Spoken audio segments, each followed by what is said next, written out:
Ladies and gentlemen, boys and girls, Laughing Boy here, and today I'm going to be bringing you a kind of a quick little tips and tricks video. I know that there are several of them out there for No Man's Sky.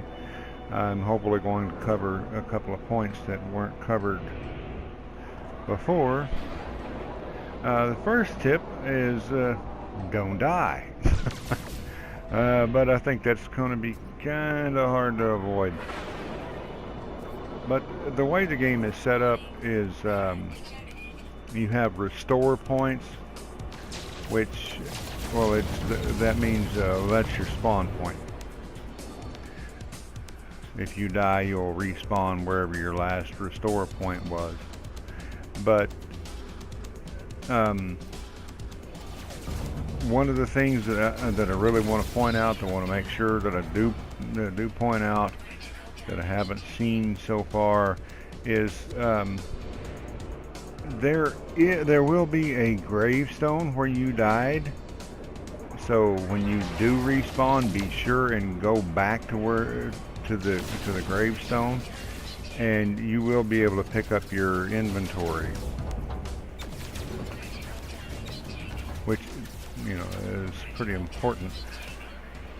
And one really good way to avoid dying is to avoid playing with the pirates, at least early on, because there's usually more than one of them, and they're quite often bigger and badder than you are, especially if you're in your original ship. And when you do die, one negative is that if you die in combat with pirates, it will damage some part of your technology, so you will have to repair that, which is likely to be something that's a little bit less common than the minerals out here in the asteroids.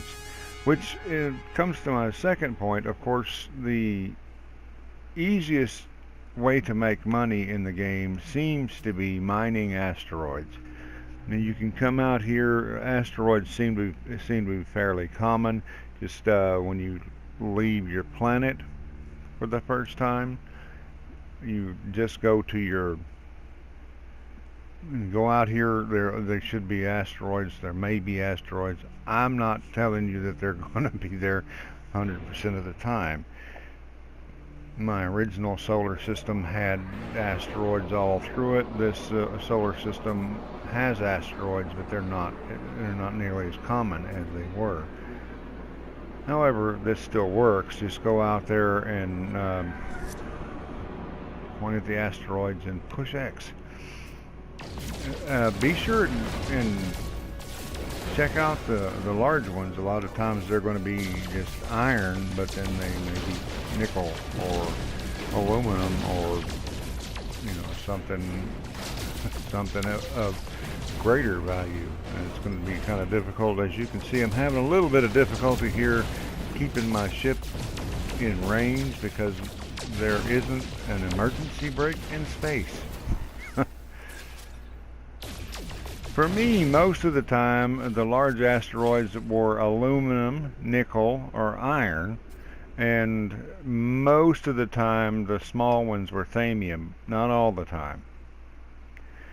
Now, once you've got your inventory full, just go into your space station. Your space stations will look different from. I think it's according to the race that occupies that system, but.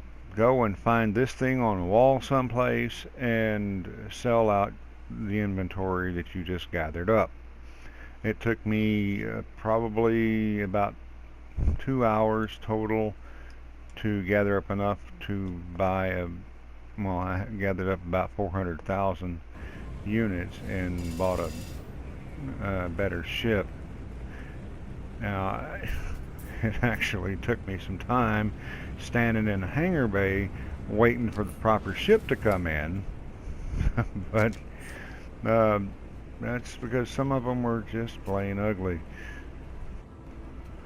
Some of them reminded me of a little bit of TIE fighters. And some of them, of course, I settled on one that reminds me of an X-wing. But anyway, there were some really cool looking ships that came in there. There were some ships that were one of them cost a little over $3 million. I would have loved to have it, but I wanted to get on with other parts of the game. Speaking of getting on with things, my last couple of tips. Be careful where you park your character when you're on the planet side, because not all the structures have proper life support. When you walk in, it'll tell you that the temperature is stabilizing or the toxicity is stabilizing, but your life support will still be going down. Now, you know, when I first started this game, I was so worried about running out of power for my multi-tool. That's because I didn't know you can whack things.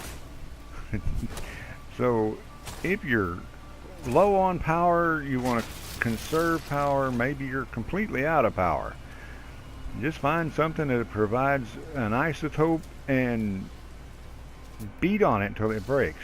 That's just push R1 and it's a melee attack. It does work. Doesn't work on everything, but it will get you it does work on enough things to get energy back for your weapon. Multi-tool. Now, my last little tip is going to be just be sure and rename and upload your discoveries, because it does pay a little bit. It doesn't always pay a lot, but it does pay some, and every little bit helps. In order to do that, you push the L2 button to scan it.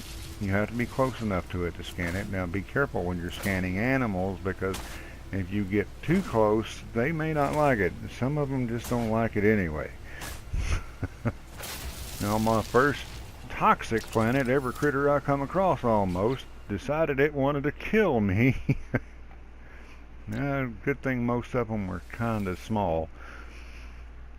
Now, in order to upload your discoveries, you push the options button and go to the discoveries tab. You can just push the square button and upload it, or you can push the triangle button and rename and upload it. And you'll get some little bit of credit. May not be a lot, but like I said, every little bit helps. And on that note, every little like helps as well. So if you enjoyed the video, or you learned something, or you just like that little bitty thumbs up button, be sure and click it. That'll be greatly appreciated. And that's going to be it for me today. Hope you guys have a great day. I'll see you out there. Laughing Boy out.